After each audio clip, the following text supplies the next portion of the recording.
Alright, hello everyone. This is gonna be shortest stream I guess, but I wanted to stream the whole flight. I just departed out of Los Angeles. Doing some tweaking to the sim with Rex Atmos, and some new presets that I was creating, and I was happy with where it was, but then I already took off out of Los Angeles. Did not want to stream and mess with my presets at the same time, so I wanted to set that up first, then start with the video. Just figuring out a nice way to just manage the haze without having too much scattering, because scattering does it gives that orange or brownish orange or whatever kind of tinge after you exceed a certain value. So I have created a new preset which kind of mitigates that a little bit. So you can look at Hazy Horizons, that's what it's called. So you can download Hazy Horizons in the Weather tab and in the Atmos tab. So doing that would give you this kind of, it's kind of hazy, right? It just limits your visibility. It's not like it's foggy down here, so from that point of view you can easily see up to, I guess, maybe 20-30 miles easily, maybe even 40 miles, I don't know, maybe 20 miles at least, right? So I don't have much of a reference point, so it just makes it easier to look at that. So if you see those mountains there, go to external view here, those mountains there are pretty close by, and let's look at the terrain radar. So it shows up at around 10 miles, I think. So you can clearly see that, and then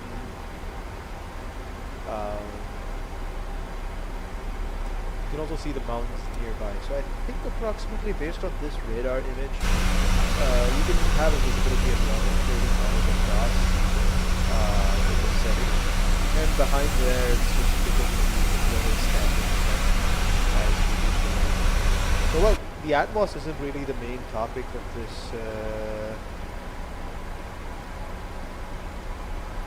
Atmos isn't really the main topic of the of the video. The PMDG 737, however, is, and a lot of you know that I have had my gripes with the flight model, both the Dash 700 and Dash 800, and a lot of it, or I should say part of it, is due to the MSFS a flight model on its own, right? So that is understandable, obviously, but honestly, oh, turn my sim volume down, sure. All right, sim volume down. How about now? Is it better now? Can you hear me better? So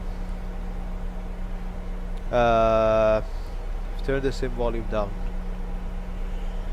So for me, the thing is, I want to kind of figure out a way to like track this chat, because it doesn't show up. I wish there was a way to like project OBS, like you can project Discord and have like a projection on the screen. Okay, a few notches more, sure. I'm at minus 18 decibels, so I think it's minus 17 decibels. It's fine, I guess. I mean, let me know if I should turn it down a little bit more.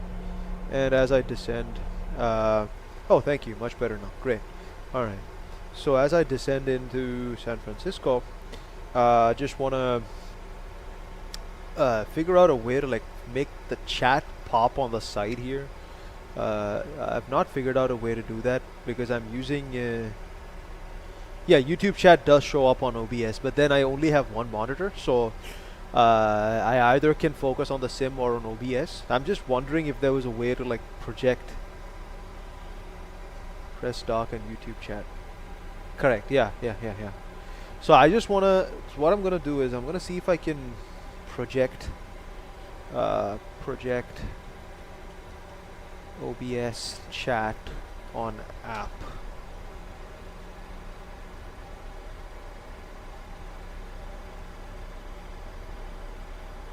That's something which I should OBS chat on screen overlay. It's like an overlay, right? So that's, I mean, I think I could figure that out later because that's gonna be even better to do. Honestly, it's distracting on the screen. Fair enough. Yeah. That's also a good point. That's a really good point. I think, yeah, so what do you think about this preset, the atmospheric preset? I mean, it's a little darkish because I've adjusted the sun angle a little bit. So that's what causes that dark kind of haze that you might see in the temperature inversion layers. So it still doesn't ruin the sun. It doesn't kill the sun's brightness overall, but it just darkens the horizon a little bit. So as you can see, where there is no haze, you have pretty clean all the way up to like 20-30 miles. And if there's cloud and haze, it reduces a little bit. So, oh yeah, I know, right? It looks good. So the flight sim engine, right, even 2020 has so much potential. That's what's really frustrating, guys. So we have clouds that have decent amount of density right up ahead of us, but usually if you look at these higher level clouds and you look a little bit close, if you look at those really high level clouds, you can see a very low resolution kind of mesh. It's not really a mesh, it's volumetric, but still, you know, it's very low resolution. And that's kind of fixed in 2024, but with 2020, I tried using Rex to inject clouds, Rex Atmos, using METAR injection, and you can also do custom weather. And if you fiddle around with the parameters, the ash cloud effect is gone, right? So you can bump up the density a little bit and not suffer too much. So I wish like Atmos brings in a new feature that can also has a density slider of sorts. I mean, I think it already does. I just wish it was a little bit more for higher level clouds and lower level clouds. But yeah, that's what it is. Alright, going back to the aircraft. Okay, so I've had my gripes with the 7.3. Alright, my baseline, obviously I'm not a real pilot. But that said, my baseline is MSFS. I mean, my baseline is X-Plane. So X-Plane to me has the most authentic feeling flight model, because although, you know, you might say I've not flown a real plane, I do know what flight dynamics I can expect, things like secondary effects of your yaw on your roll. It's to be expected, right? You have that way more in the X-Plane's Zibo edition of the 737 versus the PMDG. There's also another thing that X-Plane does better, which is the ground handling, which is significantly better, significantly better. I can't even put that in words, okay? So the moment you touch down, the moment when the wheel makes contact with the ground, MSFS does something that makes it feel like there's no real friction. The 2020 thing, it doesn't feel like there's any friction. It feels like you're on rails, and any input to the rudder feels a little bit like it's some 8-bit channel rather than a continuous analog input. Meaning there are levels to it, and you if you deflect your rudder, it just goes up really fast, and it's really not really authentic, you know. But that's something to do with how much contact the wheel is actually making. The ground contact model still feels a little bit off. It's been improved significantly from say 2 years ago for the PMDG, so it's fine, you know. And the other thing is, even with the Phoenix, you can see that, like, you feel like you're sliding on the runway but not rolling on the runway. It feels like you're sliding and not rolling, if you know what I mean. Okay, what is your streaming bitrate? My streaming bitrate is 10 megabits per second. I have not skipped any encoding frames because I have a super fast internet. So I used to have an absolute dog shit internet, so now it's way better. So thanks to that, I'm able to get this kind of streaming bitrate.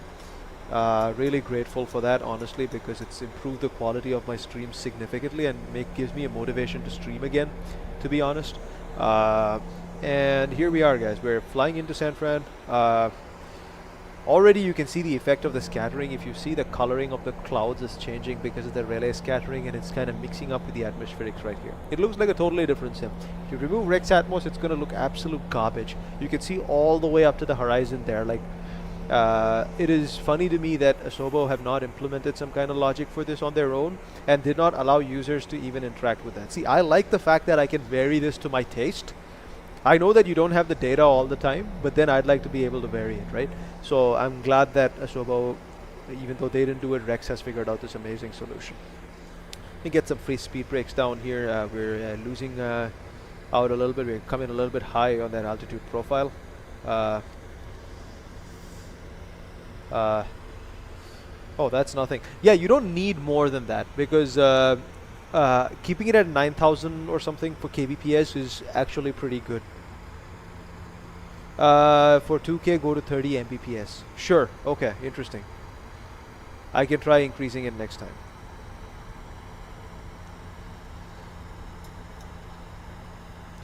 So how is the resolution on the stream though? Is it okay? Because I want to make sure that I don't drop any frames. That's the best. That's my priority.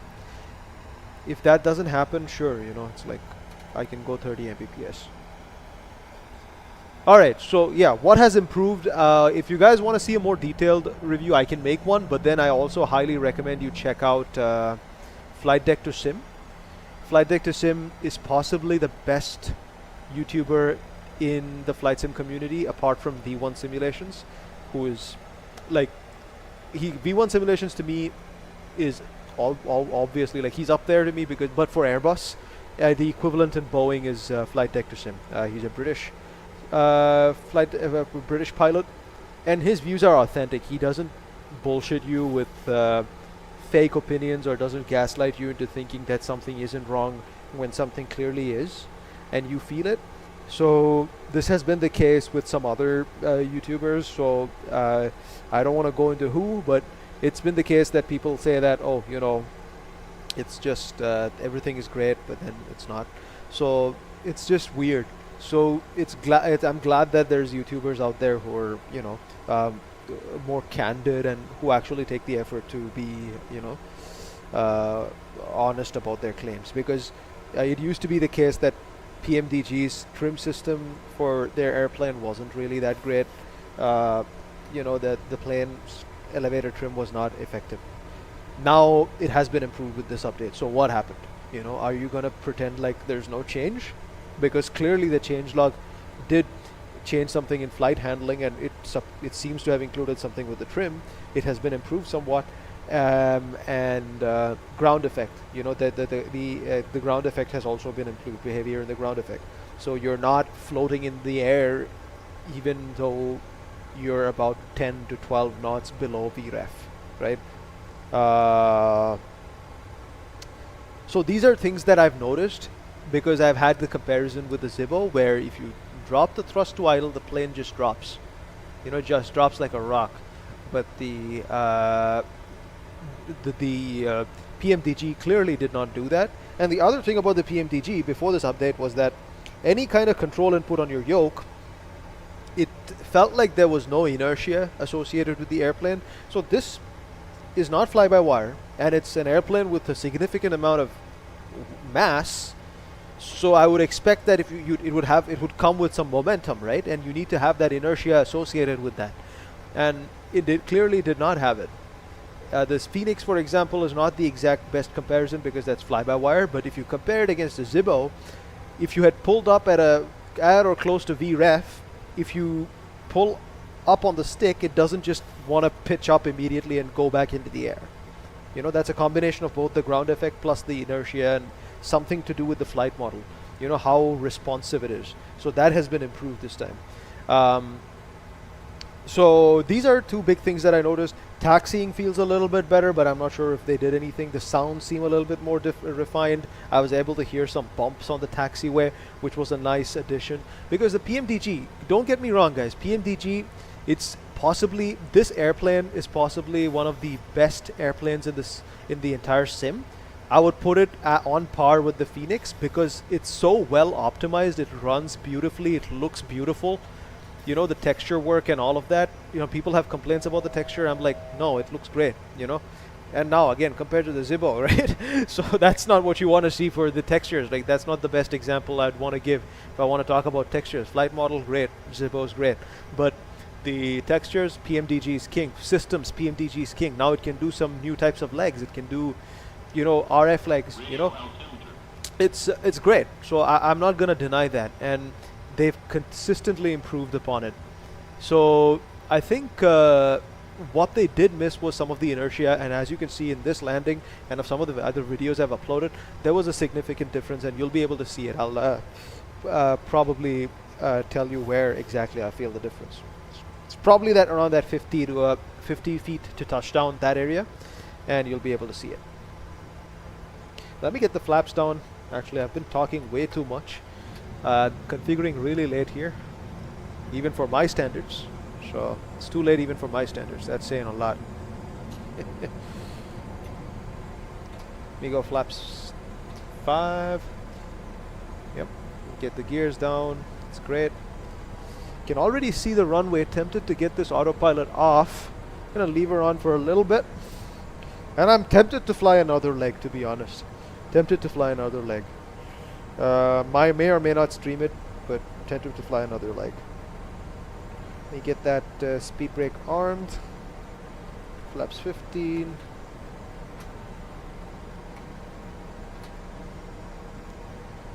So 15 is set. There you go. Flaps 25. Flaps 30.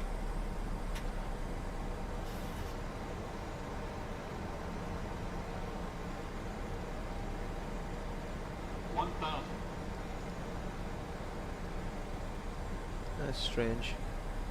So usually this thing shouldn't really happen. This is when usually, I think as far as I can remember, it's when your speed is a little bit too low. Yeah, that just went away after the configuration happened. Alright, you can see the runway. I'm going to kill the autopilot now.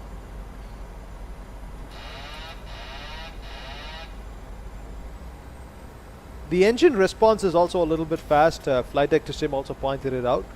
So the engine response is way too fast beyond, like, if you just want to do those warning tests during taxi, it's a little bit too fast. From 0 to 40%, I mean, sorry, 20 to 40%, they nailed it. Anything beyond that is a little bit, still a little bit, has that funny behavior. So again, the pappies and this thing is not matching up really well. I don't know what's, I don't know. Approaching minimums.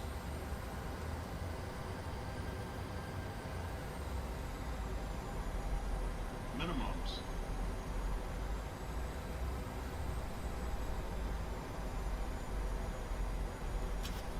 $100. 50. 40. 30. I'll leave the thrust in a little bit longer. Close. 10.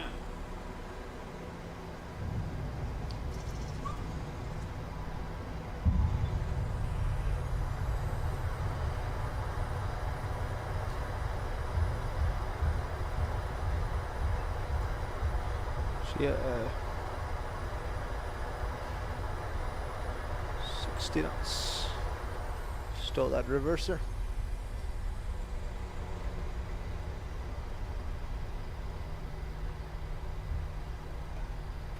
Flaps up, speed brake up. Missed. That was an okay landing, I guess. Not the best, but not too bad either.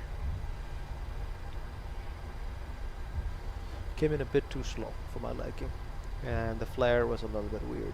So I think the Zibbo, here's the thing guys, yeah, I think the Zibbo would have punished me even now. So at that airspeed, I think the Zibbo would have punished me in the flare much more, you know, because I would not have been able to get that kind of response in the flare. So that's my feeling about it.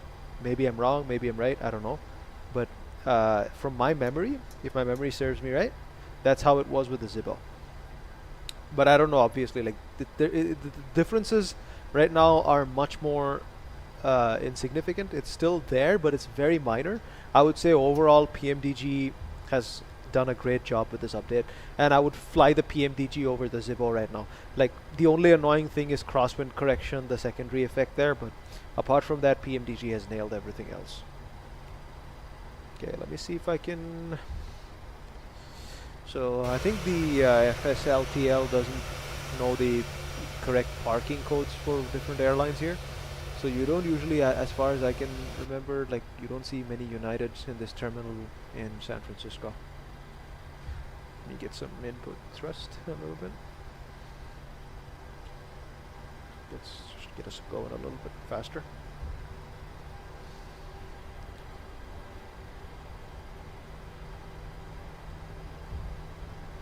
Oh, as you can see, you know, like there's some bump sounds which I really, really like.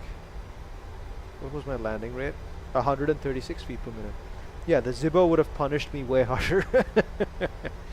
So, yeah. Might have been a 200 in the Zibo, I don't know, but it's just speculation. It's just speculation, right?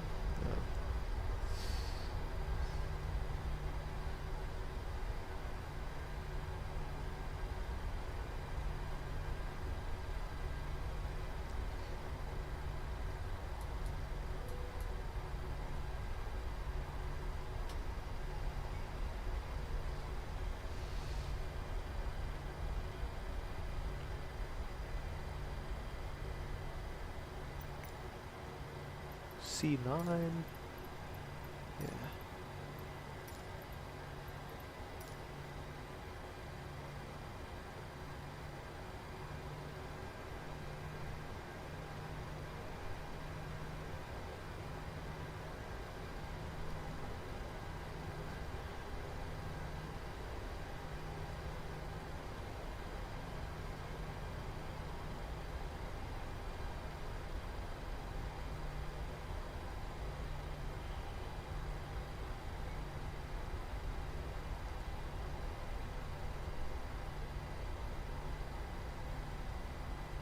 I love the subtle camera shake going on there.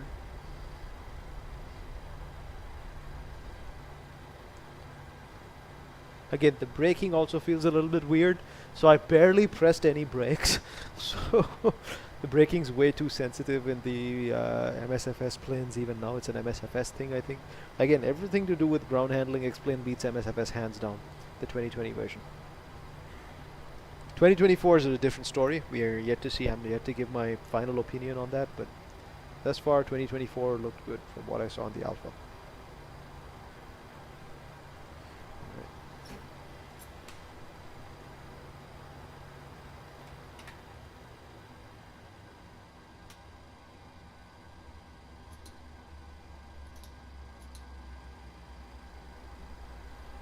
Very good parking, huh? Interesting. Let me get the deboarding done. Request deboarding. Get the belts off. Leave these guys on. Cut the IRS.